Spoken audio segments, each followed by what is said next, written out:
bienvenidos a la Daily Hustle. Soy Enrique Byrnes y presidente es el mejor cerveza.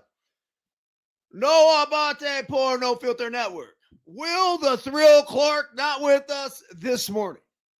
Miguelito San Dieguito not with us this morning. Hunter Pence not with us this morning, but we take the Hunter Pants fingers, as my kids like to call them, and we raise them up to salute each and every one of you. Yes, yes, yes, yes, yes, yes, yes. Woo! Remember this, folks, when we are juiceful, we are useful, and when we are juiceless, we are fucking useless. A very pleasant good morning to you on the 5th day of February and the 5th day of the Daily Hustle 22-day challenge. First and foremost, before we get cranking, let's not forget our title sponsor, Bet Online. That's right. It's playoff time, and the usual suspects are heading to Vegas for the championship. And our partner, Bet Online, is your number one source for football odds, stats, trends, and lines, with everything from point spreads to hundreds of bets on everything. From the coin toss to the color of Gatorade, Bet Online is the number one source for your championship wagering. Head to Bet Online and join today to get into all the action. Bet Online, where the game starts. We are also brought to you by KT Tape. That's right. Get yourself some of the standard KT tape or the Pro Oxygen. It's pretty simple. You put the tape on, it lifts the skin, promotes blood flow to the area, reduces inflammation, and alleviates pain. Lastly, here, and certainly not least, go to TryVerge, tryverge.com. Talk to our guy, Jory, over there. Type in the promo code LTP10. You guys got it? LTP10. It's, oh, that just squirted up in the air. It's lemon, ginger, and cannabis. What more do you want? Just fucking goodness. No other way to put it. I'm going to go for it.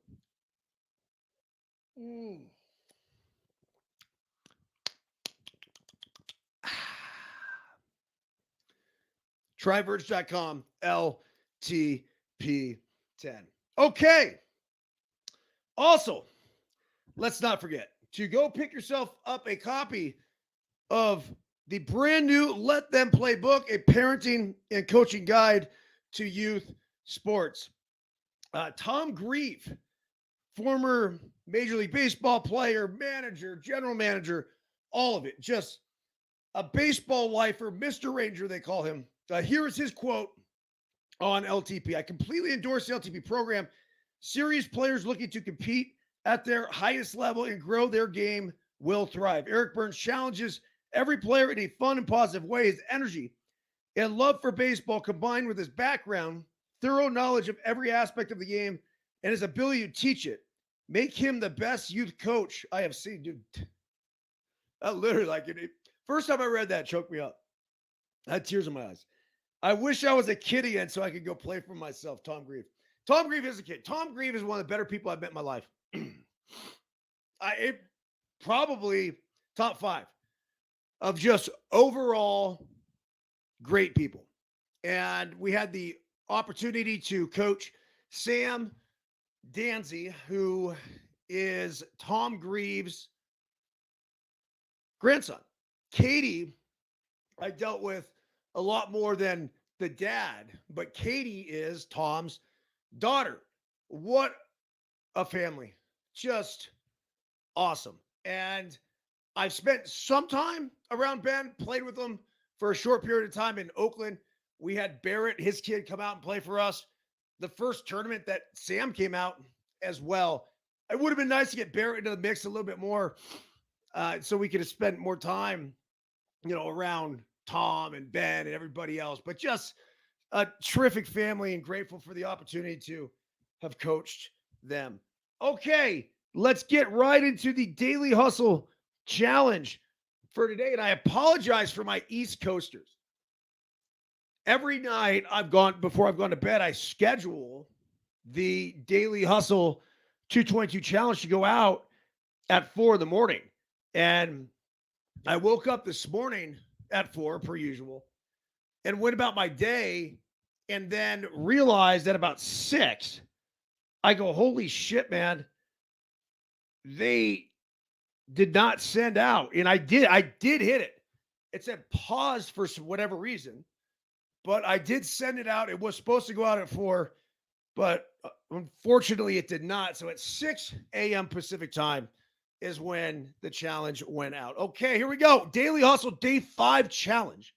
Write a letter to yourself 10 years ago. The letter can be formatted any way you would like. It can be a recap of the past 10 years with specific reflections, or possibly you could create some sort of life guide based on what you have learned over the past decade of experiences. More than anything, this is a self-reflective creative writing exercise. The only rules are that there are no rules. So if you feel so inclined to channel your inner Edgar Allan Poe and write the letter in a poem format, how about it? Benefits of creative writing include building confidence, gaining perspective, encouraging self-expression, expanding creativity, enhancing focus, and exploring imagination. On that note, here's mine. Holy shit, dude. What a decade to look forward to. A bunch of Ironmans, ultra marathons, the Western States 100, a triathlon across the country, and a speed golf world record. I'll explain more when I show you the 2 award-winning documentaries we produced. We had a hell of a ride at MLB Network and somehow found a way to take home 4 Emmys. Yet, as you know, even good things in life often get stale after a while. So we figured it was time to make a move and, well, move the fuck on. That said, we co-founded a brand new interactive live streaming platform, much more our speed, no filtered network. Simply put, it's badass and has the potential to revolutionize how we both produce and consume content. We also teamed up with our childhood hero, Will the Thrill Clark, and just so happened to have one of the most entertaining and authentic shows ever created called Deuces Wild.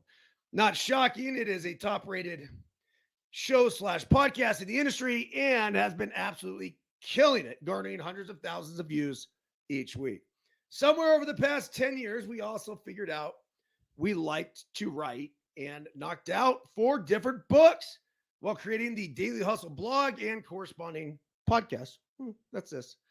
The F It List, the Daily Hustle 222, a triathlon across America coffee table book documenting the adventure, as well as the soon-to-be-released parenting and coaching guide to use sports called Let Them Play. And yes, they're all future bestsellers, even though they don't even know it. They will be. Our family also created the Let Them Play Foundation as a way to raise and distribute money to different youth activity organizations in an attempt to ensure all kids stay active and get their rightful opportunity to play. We recently built the Let Them Play travel organization as well, separate from the foundation, and have quickly expanded out to 7 different teams throughout the country dedicated to teaching baseball the right way. Quick shout out, by the way, to the new El Dorado Hills 10U team taking home the NCS championship this weekend to kick off their LTP tenure. That's awesome. Nice work, boys. Oh, yeah, I almost forgot. There's this whacked out baseball team called the Savannah Bananas that we coach and helped kick off their first world tour. Think Harlem Globetrotters for baseball on steroids. Ironically, they have 3 times more social followers than any other big league team and are now selling out major league stadiums in minutes. As parents, with Tara leading the charge, we've done a decent job raising the Groms and seemingly have put them on paths to be pretty decent human beings. The kids are 12, 13, and 14, and none of them have flunked out of school yet, and nobody's addicted to crack. The kids are 12, 13, and 14, and no, I already just said that. Meanwhile, maybe I'm the one on crack. They are kicking ass on the ski slopes, baseball field, and at the barn. That said, they will all go through different emotional phases. So, just as Dad reminded us before he passed, let's not be little bitches and take our feelings too personally. As you can see, the past 10 years have provided some incredible experiences and educational lessons that have accompanied them. Recently, we've become obsessed with pickleball. We still have 5 bulldogs. Our marriage is strong only because Tara's a saint. And we are certainly looking forward to what the next decade may have in store. That all said, I leave you with 3 pieces of advice to best handle the next 10 years. Number 1, protect time. Time is the most precious resource we possess. Other than obligatory tasks, don't waste a single fucking minute of it by doing anything you don't want to do. Number 2, stay present. The past is over and the future is a novelty concept we will never be able to reach. The greatest gift we can ever give somebody is our complete and total presence. The place is here. The time is now. Number 3, keep charging. Certain outside influences will do whatever possible to slow us down. Always remember that motion is lotion and energy creates energy. Juiceful equals class useful. Juiceless equals class fucking useless. Stay juicy, folks. EBPS. Click pick below and pick up the brand new copy of the Let Them Play Party Coaching Guide to Youth Sports and the blue link to join today's Daily Hustle live interactive video pod, or catch later the day on Apple, Spotify, Caffeine TV, or Fubo. If you're joining on any of those, if you could leave a review, and if you're feeling generous, hit the 5 stars. We would greatly appreciate it. Okay, big weekend. Last night, Pickleball Slam 2. No other way to put this. It was McEnroe. Let me try to get this right here. McEnroe played with Sharapova as well as James Blake. And so they did 3 matches, right? They're rotating it out. And then you had Andre Agassi, my boy, buddy of mine. Got that great pick with him from a couple months ago. Steffi Graf, obviously his wife and the tennis legend, one of the greatest to ever do it. And then it was Jock, the professional pickleball player who used to be a tennis player. Look, he got as high as 8th in the world. So let's pump the brakes before we discredit him. And he was really humble and just seems like a real good guy. He was the best player there, though. That, like, certainly. Blake's good. Blake is pro level. Mac impressed me. Maybe I'm wrong. I'm not sure if he puts as much into it as the other guys. He's also older. I mean, he's 64 years old. Sharapova is going to be a beast. She had a couple of foot fault lines on the kitchen that they called her out on. And then John McEnroe, if you watched him last night and you thought to yourself that he was improvising or inauthentic in the way he was arguing calls, you're fucking crazy. That is the exact same John McEnroe that I fell in love with as a kid. And so here I am watching a pickleball exhibition. That's it, right? And I was fucking mesmerized by McEnroe. And as much as I wanted to root for Agassi and Graf, because I think they got a great story and it was cool to see them playing together. And Agassi is such a nice guy.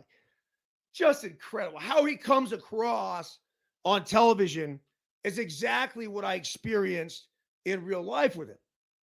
But there's something about John McEnroe that just resonates with me. He got upset when they called Sharapova out on the football. And he asked if they could have a review. Well, they would not review it. And then they end up losing the next point, which lost them the game. McEnroe proceeded to lash out by saying, "Kiss my ass," several times through the course of the match. They completely cut out the audio. And it was 1,000% because McEnroe was cussing. I love this guy. I do. And although I do think he could have been a better tennis player, he could be a better pickleball player by not being so emotional, there's still that passion, energy, and effort that makes me at least, fall in love with him. I got to give him on the Daily Hustle. I don't know how it's even possible, but I really have got to get John McEnroe on here. He got so caught up in the moment. And you could see it in his eyes where he almost blacks out. And he was very honest. And the way he fought till the end was just incredible. He had some points where Andre was just slamming it at him. And, he's a lefty and just like some defense points that were awesome. So overall, I told my wife and my children as soon as it was over that I would watch that on TV every fucking night. Every night. I am obsessed with pickleball, so that probably helps. But the beauty of it is that I don't have to watch the top pros. That was a relatively amateur game. I don't even know what level you classify it, right? Because you had Jock, who's a pro, you had Blake, who's a pro. So when they were in there, half of their teams were pros. But then you had Mac, who's like, I don't know, maybe a 4-0. It's, and then you had Andre, who I'm sure is probably creeping closer to that 5-0 category, and Graf and Sharapova, who it's kind of new to them. But regardless, and I think this is the beauty of it, is that when you watch, you see yourself out there. And you could relate to, oh, yeah, I know that drop shot that I hit in the net 15 times. And you could tell, you could see them kind of do this with the wrist as opposed to just keeping the shoulder nice and still and just put it back over. So overall success. I'd love to see the ratings one way or another on how they actually did. I got to imagine it did pretty well. Maybe I'm wrong. No clue. But it seemed like a raging success to me. Okay. Today's top stories: atmospheric river slams California. We got, let's call it 1 to 2 feet. Probably 2 feet yesterday. We were supposed to get 3 to 4. It's still snowing right now. It's not majorly snowing. Went out, absolutely carved the powder yesterday. All fine and dandy. But in the Bay Area and in Southern California, they're getting pounded with rain. A dire situation is unfolding in California. A deadly atmospheric river storm continues to slam the state with torrential rain, destructive wind gusts, and catastrophic flash flooding. Giuseppe Pepe Manuele sent me a picture of a tree in our area that is down. Ironically, it's the street that is down on his burning tree. So the tree is down, just completely fell over the road. And I mean, that's minuscule compared to what's going on in Southern California. They're just getting too much rain, and it's flooding, whether it's Los Angeles, whether it's Hollywood Hills. They're talking about cars, and this is really kind of sick. I apologize, but cars in the Hollywood Hills floating down the street. I couldn't help but smile a little bit, right? There was one fatality up in Yuba City where A guy was outside. He was on a ladder. He was trying to remove some debris. Apparently, a redwood fell on him. No bueno. So, look, stay safe out there. This is becoming more the norm. I think Perispera ought to straw with all this through hardship to the stars. We're going to have to learn how to better protect our environment and our resources as these atmospheric rivers continue to come because we're not slowing down. It's going to happen.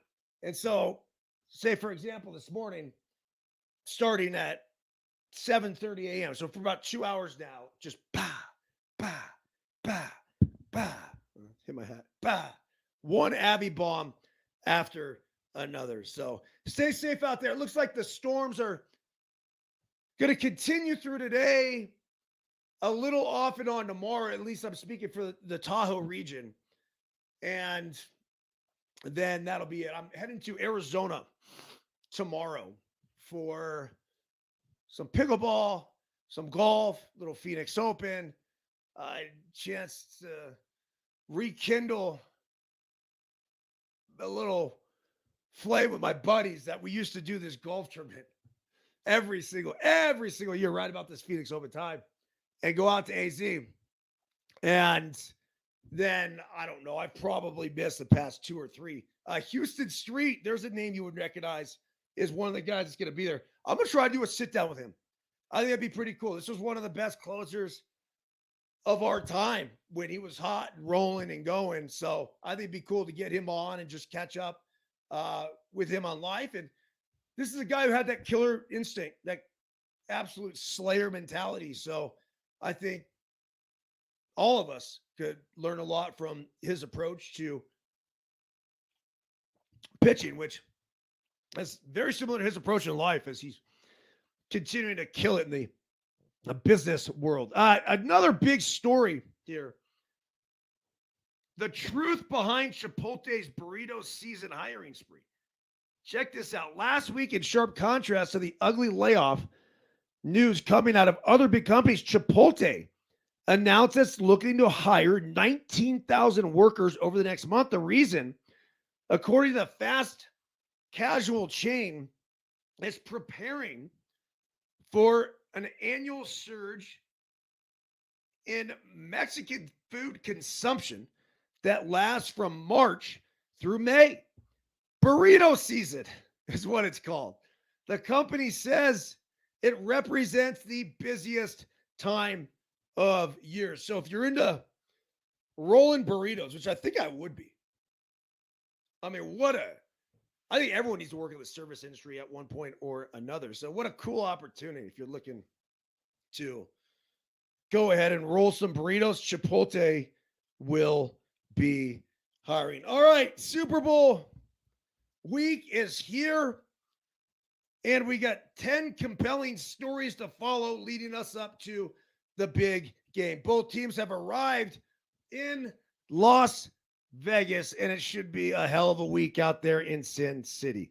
All right, here are the compelling stories to follow. Number 1, Las Vegas is the host city. Just that alone is a story. The NFL world this week descends on Sin City, which welcomes it with open arms for the first time hosting the Super Bowl. The NFL has held a Pro Bowl and a draft in Las Vegas, but the Super Bowl is a much bigger deal. The 3-year-old Allegiant Stadium should be an impressive setting for the biggest game of the year. And in Kansas City and San Francisco, the NFL has 2 fantastic teams to showcase.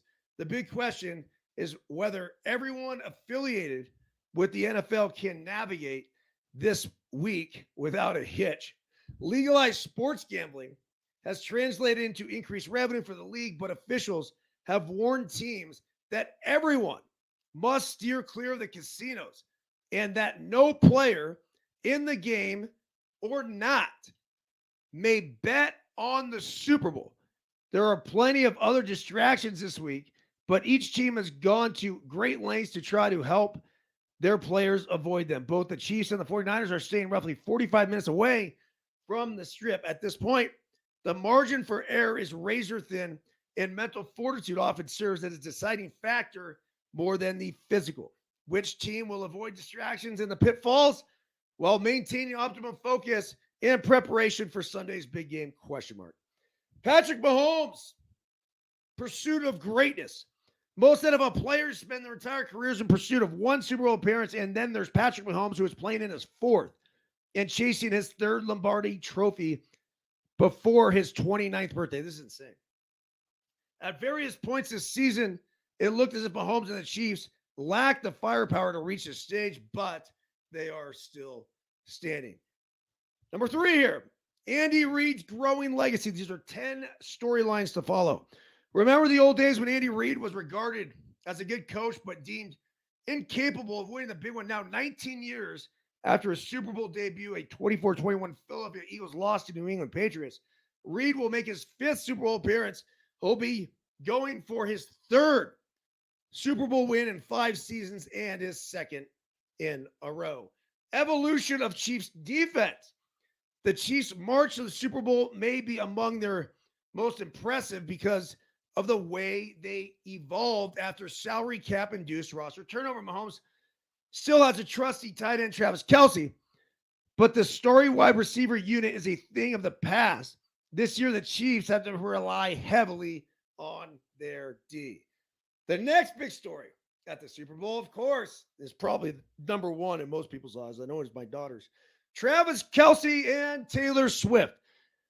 Love it or hate it, this story isn't fizzling over the next 6 days. The romance truly was appointed by the entertainment gods. Kelce is one of the most colorful personalities in the NFL and one of the most dominant tight ends in history. Swift is the biggest pop star of this generation.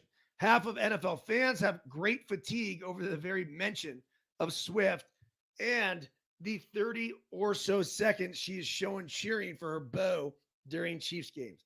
The other half find it delightful. If you think about it, it's 30 seconds. Who gives a shit? If it draws that many more people to it, and it allows the standard NFL fan to go ahead and make a few jokes, it's all good for the game. All right. Unfinished business is the next big storyline. For who? The 49ers. For the last 5 seasons, the Niners have been among the league's standard bearers, reaching the playoffs 4 times and winning 2 NFC championships. This represents their first trip back to the Super Bowl since 2019 season, when San Francisco lost the Lombardi Trophy despite leading 20-10 midway through the 4th quarter. Kansas City went on a 21-0 run to steal the 31-20 victory. I watched a replay, or at least parts of a replay of that game the other night. San Francisco fucking blew it. They just blew it. There's no other way to put it. They should have won that game. Next big storyline, Brock Purdy's validation. Brock Purdy's rise from Mr. Irrelevant to San Francisco's answer at quarterback has been one of the most impressive and inspiring stories in the NFL over the last season and a half. Purdy has gone 17-4 in regular season starts while completing 68.7% of his passes for 5,654 yards, 44 touchdowns, and just 15 interceptions. He also has helped his team reach the conference championship game in back-to-back years, and last week he put the 49ers on his back while dissecting and directing a 34-31 comeback victory over the Lions. It says, but the questions about Purdy's persist for some critics who still can't view him as anything more than a game manager. You guys are fucking idiots. Seriously. I mean, at this point, if you don't believe in Brock Purdy, there's something wrong with you. And he's a great story. Like, why do you want to bury he's Mr. Irrelevant, who's now and will be the most relevant guy in this game when they take down the Chiefs. Niners are winning this game. They are. And what a great story for Purdy. Real a man of faith, out there preaching the gospel. It's good for humanity. Kyle Shanahan, his historic quest, the impressive 44-year-old coach, hopes to finally seal a deal after being part of the 2 Super Bowl collapses, a 2019 loss, and the Falcons offensive coordinator in Super Bowl LI when Atlanta blew a 28-3 lead to the Patriots and lost 34-20. Oh, it was awful.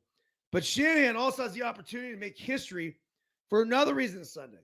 If the 49ers beat the Chiefs, Shanahan will join Mike Shanahan as the only father-son tandem to each win Super Bowls as head coaches. That'd be pretty cool.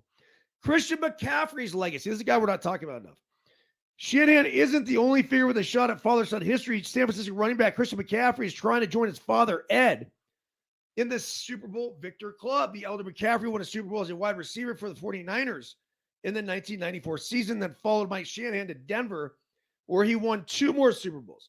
If Christian wins his ring Sunday, he and Ed would become only the second father-son tandem to win Super Bowls with the same organization. Giants linebacker Steve DeOssie and his long snapper son, Zach DeOssie, were the first. A Super Bowl victory would also put McCaffrey in the discussion as the best running back of this generation. McCaffrey, a 3-time Pro Bowl selection, 2-time All-Pro for his play with the 49ers and Carolina Panthers, is among the league's active leaders in all-purpose yards with 10,728. I mean, that's a number that matters. I don't want to overdo it. I do think he's the greatest football player I've ever seen. I do, all around. Not the best running back, Barry Sanders. Not the best wide receiver, Jerry Rice. Not the best quarterback is Tom Brady. But just in terms of doing absolutely fucking everything, Christian McCaffrey is the dude.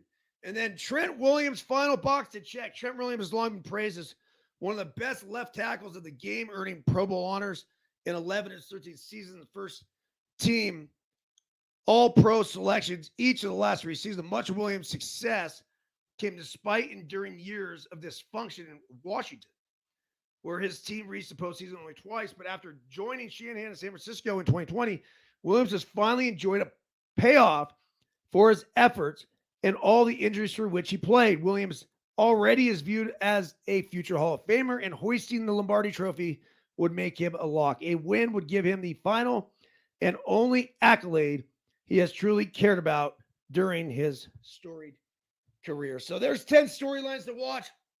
That's going to be a great Super Bowl. It is. And part of the Super Bowl, and part of having a great Super Bowl is having the storylines leading up to the Super Bowl. So super stoked for that. Okay, let me check something out here. I got an interview coming up with Brad Sesmat. That's right, 9:45 a.m. He's live on there right now, so we won't be able to send the Zoom until 15 minutes before you're hit. Email you the Zoom link. All right, I'm going to have to get to that. I'm like 2 minutes late. We got Steve Garvey running for Senate and the MLB all underrated team. We will bring at you probably tomorrow. I'm traveling tomorrow morning, so I got to try to figure out the best time to do the Daily Hustle. Might end up doing it in the afternoon. Also need to talk to Thrill about Deuces Wild potentially tomorrow night. But let's send you guys all off on a positive note with a little James Allen. Thought and purpose. Until thought is linked with purpose, there is no intelligent accomplishment. With the majority, the bark of thought is allowed to drift upon the ocean of life. Aimlessness is a vice, and such drifting must not continue for him who would steer clear of catastrophe and destruction. They who have no central purpose in their life fall an easy prey to petty worries, fears, troubles, and self-pityings, all of which are indications of weakness, which lead just as surely as deliberately planned sins to failure, unhappiness, and loss, for weakness cannot persist in a power-evolving universe. A man should conceive of a legitimate purpose in his heart and set out to accomplishment. He should make this purpose the centralizing point of his thoughts. It may take the form of a spiritual ideal, or it may be a worldly object according to his nature at the time of being. But whatever it is, he should steadily focus his thought forces upon the object which he has set before him. All right, everyone have a fantastic day. John Davis, Pete, love you guys, man. John Emmanuel Ramos, Henderson in Makati City. Yes, sir. We are international once again. Michelle Drew, Phoenix. Gene out there in Minnesota. Everyone have a great day. See ya.